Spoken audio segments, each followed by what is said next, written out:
And the good news, that video is incredible. Always best to watch it from afar. Nothing severe like that on the horizon for us here in West Michigan, Anthony. That's the good news. That is true, Doug and Janice. I do think over the next couple of weeks, though, there are going to be some significant severe weather outbreaks down to the south. And really, if you think about it, not a huge surprise because we've got a clashing of two different air masses. Cold weather, cool weather. Certainly, you'd probably say cold for this time of year. The northern tier of states, and then the warm air, hot air down towards the Gulf Coast coming together. And when that happens, you can flare thunderstorms, and a lot of times severe thunderstorms. This is the outline for where we are right now and into this evening. The red area, a moderate risk from the Storm Prediction Center, and a lot of that real estate down there with the red and orange colors.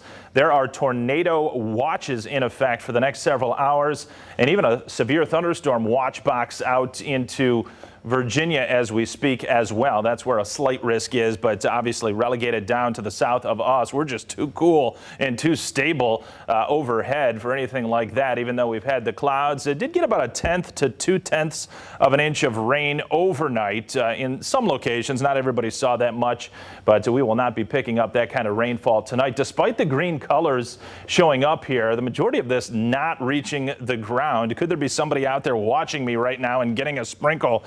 Yeah, I guess it's possible, but the bulk of this moisture is going to be lingering right around that Indiana line and staying to the south.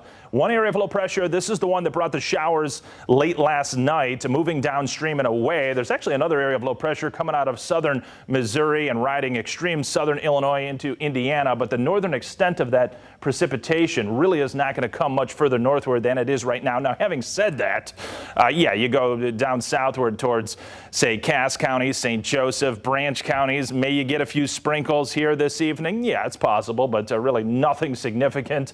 Area of low pressure, this is an upper level low and responsible for drawing down this cooler air out of northern Canada, and it's really not going to be moving a whole lot, unfortunately. This low pressure system, the flow around it is going to wrap in some of those green colors out through the Edmonton area. That's the province of Alberta. That'll shoot down to the southeast and drag a disturbance in here for the day on Thursday. I think focused in the morning, perhaps lingering into the early afternoon with a couple showers. They'd be light. It's not a big system, but enough to turn the pavement damp. And there could be one right behind it to bring a shower on Friday as well.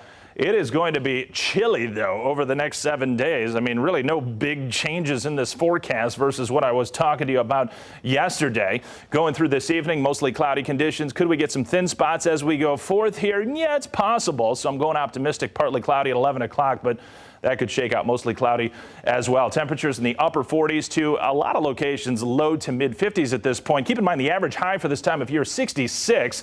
You get a northwest wind on top of that, and it's feeling even cooler and fairly cool across the country. Now, where's all the warm air? Well, I've been talking about it. I didn't mention Phoenix, Arizona. Yeah, they're doing all right.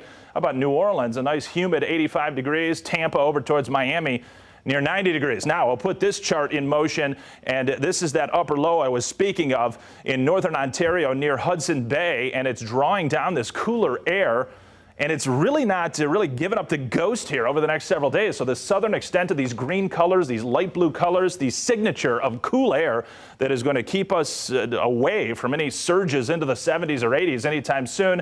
And a lot of times when you get cool air this time of year, it's associated with a fair amount of clouds.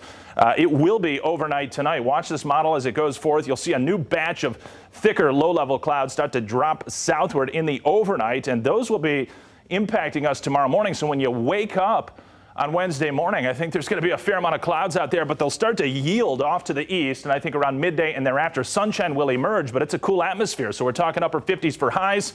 Clouds return. Doug and Janice overnight into Thursday. A couple showers around. There may be one on Friday. Not all day rainouts. Understand that.